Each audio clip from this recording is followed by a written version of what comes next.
संपूर्ण सुशासन और जो माननीय गृह मंत्री जी हैं उनके लिए ये चुनौती राज्य का गठन करके और जो संलिप्त बाकी बचे दोषी हैं उनकी गिरफ्तारी और मारा गया तो ऐसे में जो समुचित मुआवजा हो ये और दूसरी बात की सुरक्षा परिवारजन किसी भी सदन का मेंबर न रहते हुए भी व्यक्ति 6 महीने तक किसी प्रदेश की कमान संभाल सकते। मुजफ्फरपुर में सियासत के साथ साथ माहौल भी गरमाया हुआ है। नमस्कार, न्यूज़ 4 नेशन देख रहे हैं आप और मैं हूं सानिया आपके साथ।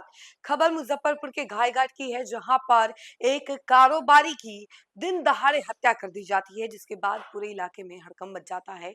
सभी लोग डर जाते हैं, सहम जाते हैं और कई सारे सवाल खड़े हो जाते हैं। और इसी बीच अब देखिए कि पूर्व सांसद आनंद मोहन पीड़ितों के घर पे जाते हैं, वहां पर मुलाकात करते हैं परिजनों से और उनसे पूरी मामले की छानबीन करते, पूछते हैं कि आखिर हुआ क्या था, कैसे हुआ था, पूरी जानकारी लेते हैं। उसके बाद वो एसएसपी से मुलाकात करते हैं और घंटों मुलाकात के बाद वो उनको सख्त कार्रवाई करने के निर्देश देते हैं कि जल्दी से जल्दी कार्रवाई कीजिए। जिसके बाद अब सियासी गर्मी भी नजर आ रही है मुजफ्फरपुर में। अब हम आपको पूरा मामला विस्तार से बताते हैं। यहाँ के मुजफ्फरपुर जिले के गायघाट थाना क्षेत्र की बेरुआ गांव में उस वक्त हड़कंप मच गया जब जमीन कारोबारी प्रभाकर कुमार सिंह की बेरहमी से हत्या कर दी गई। बताया जा रहा है कि यह घटना दिन दहाड़े हुई, जिससे पूरे इलाके में डर और आक्रोश का माहौल बन गया। प्रभाकर कुमार सिंह जो इलाके में जमीन कारोबार से जुड़े हुए थे, उनकी इस तरह से हत्या ने कई सवाल खड़े कर दिए हैं। क्या बिहार में अपराधियों का मनोबल फिर से बढ़ रहा है? क्या कानून व्यवस्था पर सवाल खड़े हो रहे हैं? इस घटना के बाद राजनीतिक सरगर्मी भी तेज हो गई है। पूर्व सांसद आनंद मोहन ने इस मामले को गंभीरता से लेते हुए तुरंत एक्शन लिया। बुधवार को आनंद मोहन खुद पीड़ित परिवार से मिलने उनके गांव बेरुआ पहुंचे। उन्होंने परिवार के लोगों से बातचीत भी की, उनका दुख दर्द सुना और उन्हें भरोसा दिलाया कि इस मामले में न्याय जरूर मिलेगा। परिवार से मिलने के बाद उन्होंने साफ तौर पर कहा कि यह घटना बेहद दुर्भाग्यपूर्ण है और इसे किसी भी हालत में बर्दाश्त नहीं किया जा सकता। इसके बाद गुरुवार को आनंद मोहन ने मुजफ्फरपुर के एसएसपी कांतेश कुमार मिश्रा से मुलाकात की। इस मुलाकात के दौरान उन्होंने पूरे मामले की जानकारी ली और पुलिस की कार्रवाई पर चर्चा की। आनंद मोहन ने एसएसपी के सामने 3 बड़ी मांगे रखी। पहली मांग कि घटना में शामिल जो भी अपराधी अभी तक फरार हैं, उनकी जल्द से जल्द गिरफ्तारी सुनिश्चित की जाए। दूसरी मांग, जो आरोपी गिरफ्तार हो चुके हैं उनके खिलाफ स्पीडी ट्रायल चलाया जाए ताकि जल्द से जल्द उन्हें सजा मिल सके। पीड़ित परिवार को सरकार की ओर से उचित मुआवजा दिया जाए ताकि उनके परिवार को आर्थिक सहारा मिल सके। एसएसपी से मुलाकात के बाद आनंद मोहन ने मीडिया से बातचीत करते हुए इस घटना को सुशासन के लिए एक बड़ी चुनौती बताया। उन्होंने कहा कि दिन दहाड़े इस तरह की हत्या होना कानून व्यवस्था पर बड़ा सवाल खड़ा करता है। यह बेहद चिंताजनक है और सरकार और प्रशासन को इसे गंभीरता से लेना होगा। हालांकि उन्होंने पुलिस की कार्रवाई की सराहना भी की। उन्होंने कहा कि पुलिस ने त्वरित एक्शन लेते हुए 2 आरोपियों को गिरफ्तार कर लिया है, जो कि एक सकारात्मक कदम है।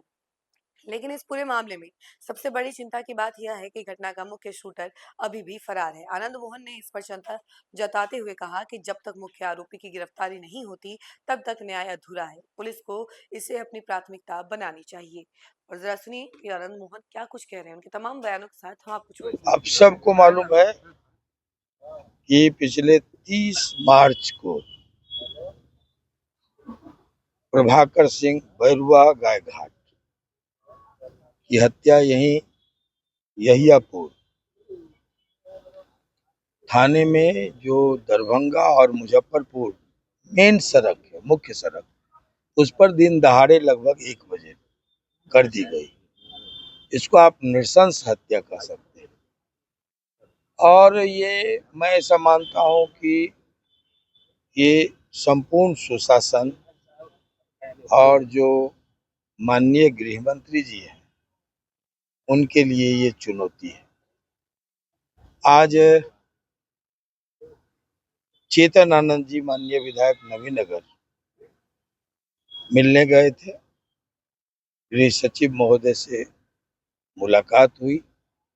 कल मैं गया था परिजनों से मिलने और गांव में, पैतृक गांव जो है गायघाट में बेरुआ, तो वहाँ से हमने एसएसपी साहब से, उसके बाद गृह सचिव महोदय से और गृह मंत्री सम्राट चौधरी जी से इस संदर्भ में बातचीत की और उन्होंने गृह सचिव को, डीजीपी को, सबों को जो निर्देश हो सकता है सक्षम अधिकारियों को उन्होंने दिया और आश्वस्त किया। आज हम एसएसपी साहब से, चूंकि कल ही मेरी बातचीत हुई थी मिलने की कि कल मैं आऊंगा, 4:30 बजे का समय था, तो मैं विशेष दिलचस्पी लेकर इस मुकदमे में, चूंकि वो लड़का लगातार मेरा समर्थक रहा था मेरे संघर्ष के दिनों में बच्चों के साथ, चाहे चेतन जी हो चाहे वो अंशुमन आनंद हो, कार्यक्रम कराते रहा इन लड़कों के साथ जो स्थानीय यहाँ के हमारे साथी लोग हैं। तो स्वाभाविक है कि सॉफ्ट कॉर्नर होगा और नृशंस और निर्दयता पूर्वक की हत्या हुई, तो एक आक्रोश भी मन में था। तो कल ही समय तय हुआ था, 4:30 बजे मैं थोड़ा विलम्ब से आया ट्रैफिक के कारण, और लंबी हमारी बातचीत हुई। 3 मुख्य मांग है जो चेतन जी ने वहां उठाया